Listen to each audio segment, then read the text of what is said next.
The Panda's Thumb, More Reflections in Natural History is a 1980 popular science work authored by Harvard University paleontologist Stephen Jay Gould. Comprising 31 essays, the book originated as articles for Gould's long-standing This View of Life column in Natural History magazine, which spanned 27 years. These essays delve into intriguing problems and incidents from evolutionary theory and history, tackling scientific issues as well as the societal and political ramifications arising from scientific exploration.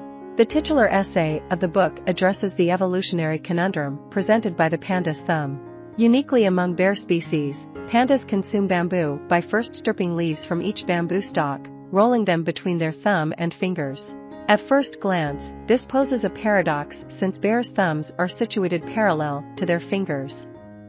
A closer examination, however, reveals that this enigma is not as it seems. Pandas indeed possess 5 parallel digits, like other bears. The so-called panda's thumb is actually an extension of a wrist bone. Gould argues that this adaptation contradicts the notion of intelligent design. While a divine designer would supposedly equip all thumb-bearing species with the optimal thumb, likely resembling our own, evolution simply works with what's already present. The apparent awkwardness of the panda's thumb suggests that it emerged through random trial and error. Other essays in the book share the objective of dismantling anti-scientific arguments. Gould recounts the tale of the Piltdown Man hoax, a falsified fossil intended to be the missing link between ape and man, and suggests that Catholic theologian Pierre Teilhard de Chardin might have been involved. Another essay delves into the story of Randolph Kirkpatrick, a British scientist of the early 20th century who proposed that Earth's geological layers originated from a single layer of fossilized, amoeboid creatures. The term he coined for this layer was the nummulosphere, and despite his established reputation as a scientist, his theory was met with considerable public ridicule. The core essays within the book delve into the evolutionary history and the common misinterpretations of the theory. One essay raises the intriguing question of why Alfred Russel Wallace, who concurrently formulated the theory of natural selection with Darwin, never extended his thinking to the conclusion that human consciousness also resulted from evolution. Gould's response is that Wallace's version of natural selection was more straightforward compared to Darwin's.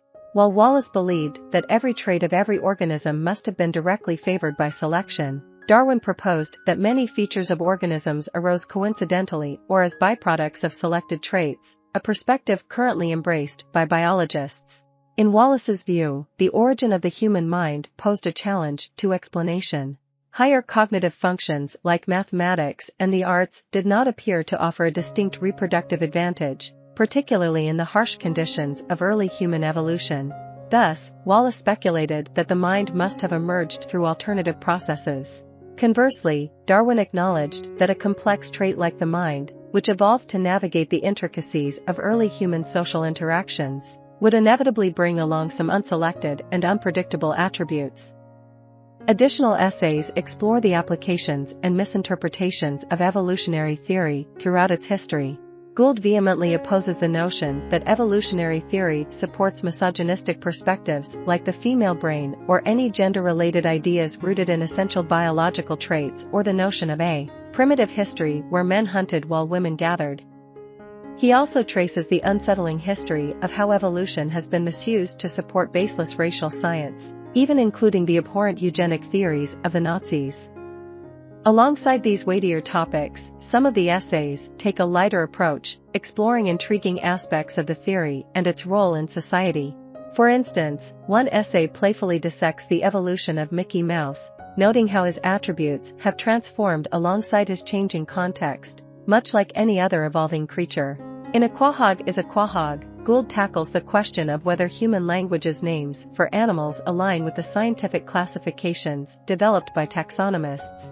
He argues that, remarkably, they mostly correspond well at the species level. Even in less scientifically informed societies, local species tend to have distinct names, akin to their biological identification by experts. However, when it comes to higher classification levels like order, family, and class, there's minimal agreement between everyday language and scientific terms.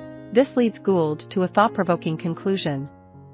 The fact that both everyday language and science acknowledge the reality of species distinctions implies, in his view, that the visible gaps between species are actual, not theoretical constructs. He suggests this could indicate that evolution progresses through leaps rather than gradual transitions, as otherwise, how could these distinct gaps have emerged? The Panda's Thumb was awarded the National Book Award in the Science category in 1981. While some of its scientific content may have become outdated over the course of 4 decades, the book remains an informative exploration of evolutionary science for the general reader.